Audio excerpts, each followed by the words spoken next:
Hello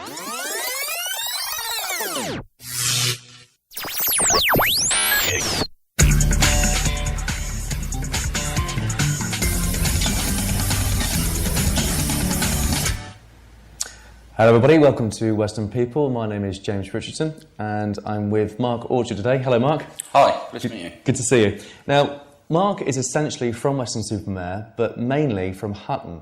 And the reason I'm mentioning this village, Hutton Village, and that's because this is what the discussion is mainly about. Now, the show today is we're going to talk about the Hutton and Basso Twinning Association. Now, it's very important to Weston-super-Mare, and there's a couple of reasons behind that. Now, Mark is obviously a builder by trade, but this is obviously what's very important to him, and also Hutton Village as well. Now, Mark, where is Basso? Basso is in Kenya, and it's along the coast in a place called Malindi. And it's just inland a bit from the coast. So it's a very remote, quiet village. Okay, and why Basso? I went there many years ago with my family on holiday, and they were doing a trip where you could go and visit the school, see the local village. I was busy playing water polo, but my wife and children went down to see it. Came back and said what a great experience it was, and that I'd missed out, and that they could do with some help. So with a chap called Jeffrey Cheggy, I jumped on a bike and cycled down. I thought, well, I better see what I missed. And they were really nice, accommodating people. The school was amazing. They had 3 classrooms, and they had a lot of children that didn't have classrooms. They were teaching them under the trees. Right. And then I went back to the local watering hole in the village called the Puli Bar, slowly. Okay. And had a few beers. And I said I'd try and come back with the lads that work with me, and we'd build them in a classroom. Well done. So, thought no more of it. Came back. A month or so later, my wife said, "Don't forget you made a promise." And does she normally hold you to her promises? Oh, very much so. So she said, "When are you going to sort it out?" So you have to catch up with stuff when you come back from holiday. You work hard before you go, and work hard when you come back. Of course. And then when I had a chance, I had a ring round, and it was a lot of Western businesses. It was meant to happen. There were a lot of Western businesses that I phoned, like Towins, Barry O'Brien Robinson, all various people, Winstead Decorators that I've done business with, and said that I was looking for them to help fund the trip. Sure. What the airline said was, well, if you can...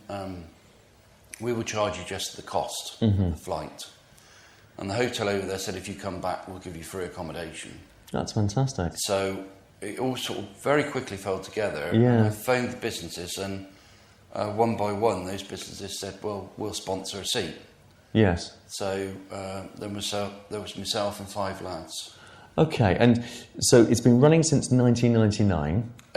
The official twinning, was 1999. Right.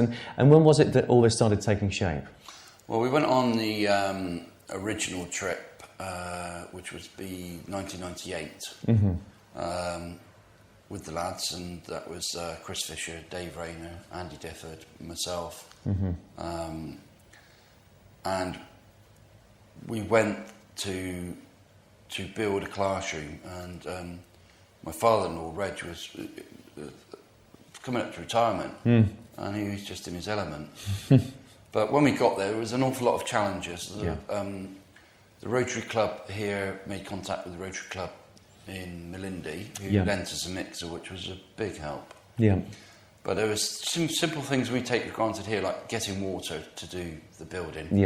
To get an old fire engine to bring water to the site.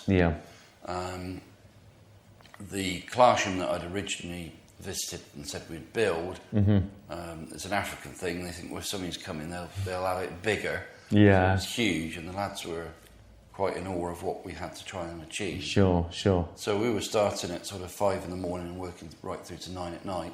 And how did they look after you? Well, the hotel were fantastic. They used us with call boxes with food and drinking, and some of initially the villagers were very wary of us. Sure. What they said is they've never seen a white man, a Mzungu, That wants to help. that's ever worked for a black man. It's always been the other way. Yeah. So initially you'd get 3 or 4 people who sat watching us, and then they were going back in the village at night and saying these white Mzungus are building a classroom. Yeah. And people just didn't believe that Yeah. white Mzungus would build for black people. Sure, sure. So each day as we were building, more and more people sat on the field and watched us. Yeah. And then come the end, there was a couple of thousand people just in awe of watching us But work. it was a fairly emotional moment. But I picked February to go and do the building because it was usually bad weather here. Yeah, yeah. A fairly quiet time for us. Didn't think about the heat, and that was 45 degrees when we were out there. It was the hottest time of the year for them. Humid as well, I bet. And they don't build themselves because it's so hot. No, absolutely. Mad Englishmen. As they Mad dogs and Englishmen. Totally us. That's exactly it. Now, a lot of people in Weston-super-Mare, and you guys at home, won't know this, but we're actually quite famous, aren't we, in Hutton? Because we're one of the only villages. Well, yes. When we came back for the Millennium celebrations, I suggested that Hutton twins with Tabasso, thinking they'd be great for a mutual understanding, and all the connections with the school and everything else. And then all of a sudden it got bigger and bigger, and then the Prime Minister and ministers all got involved, because Hutton was the first English village to ever twin with an African village, and the first in Europe. I mean, it's just never been heard of. Which I bet a lot of people didn't know. Well, we didn't until people started telling us. And then it all got quite exciting, and the BBC were making a documentary about it, and the whole community got involved. Won a couple of awards as well. That year, me and the lads won the People of the Year awards, so we went to 10 Downing Street and met Tony Blair. Tony Blair was the Prime Minister then, yeah. And that was great, and his wife was Sherry Blair was fantastic, really accommodating. And I had Geoffrey Chuggy come over. Yep. And that was hard. Without the BBC's help, we wouldn't have got him over. Yeah. With all the visas and stuff. And I thought it'd be great to take him to 10 Downing Street. So Who is Geoffrey Chuggy? He's the chap who initially took my wife and children down to see the school. He worked as an entertainment space officer in the hotel. Yeah. But we managed to get him over for the award ceremony, and I managed to smuggle him into 10 Downing Street. Well done. And that's probably one of the best moments of his life. Oh, he was just... He couldn't believe, because when he was here, we took him to see the carnival. Yeah. They've got no electricity in their village, and he's never seen so much move in electricity. That did his head in. And then to meet the Prime Minister. Sure. And then at the award ceremony, they had Jeffrey Archer and all these sorts of stars and celebrities. And he came on and done a really moving speech about us. Did he have fish and chips in Weston? Oh, yeah. Good. He absolutely loved it. But it must be a very, very different place, very different situation to be in. You know, all this electricity, running water in your kitchen in taps and what have you. It's very strange for him, I would imagine. It was, very strange. It was very cold for him. Yeah. He's used to even their winter. I mean, when we were over there in the morning, we'd go down into short and T-shirts and be sweating. Yeah. And a couple of the locals I got to help us would be sat by a fire in a parka because it's a bit chilly for them, and it's 28 degrees. Different world, isn't it? It really is a different world. You know, amazing. It is. It amazes me sometimes, and it's quite humid out there as well. It is certainly a different heat. It's nice, but it's just the people there. They haven't got anything, but they're so happy. Yeah, maybe that's probably why. They're just great people to be with. Maybe they live off their own sort of happiness instead of trying to pay for it. Yeah. Now, Mark, how long do you normally go for? How long did you go for when you were building? Well, what I try and do every year, or it's about every sort of 13 months, is I save up myself. Yeah. So I won't take any funds raised. I just pay for it myself. Yeah. And then I use two weeks of my annual leave, and whatever I go out to do, I must achieve in 2 weeks. So let me just clarify that's 100% allocation. Anything that's donated to the Hutton Tabasso Twinning Association is 100% allocation. All the post, admin and any expenditure is funded by myself and the committee members. We just want every penny raised. So if anyone gives a pound, a pound goes. Is spent there, and a pound there is worth £10. Sure. Because you can buy a lot for your money there. So it makes a big difference. Yeah, I bet it does as well. So anybody at home that wants to make any donations to this, be rest assured that it's 100% allocation, and any trips over or living expenses, Mark's not taking out of that donation money. He's paying out of his own pocket, but he's saved up throughout the year. So that's always very important to know. Okay. Now, when's your next trip? The next trip that the Hutton to Basso Twinning are planning is March, April. Yeah. We've got Dr. Margaret Sills, who's going to take part in the triathlon. Okay. It's actually at the hotel. And where's she from? Is she from Weston? She's from Hutton. Is she? Yeah.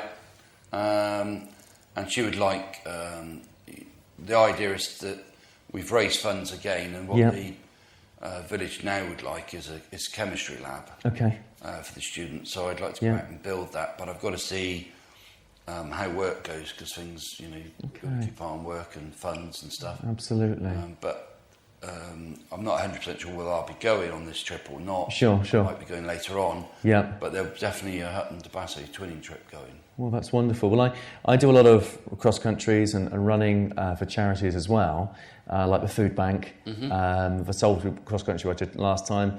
There was also a little boy called Elijah with cerebral palsy, which I did a run for as well back in September, I think it was.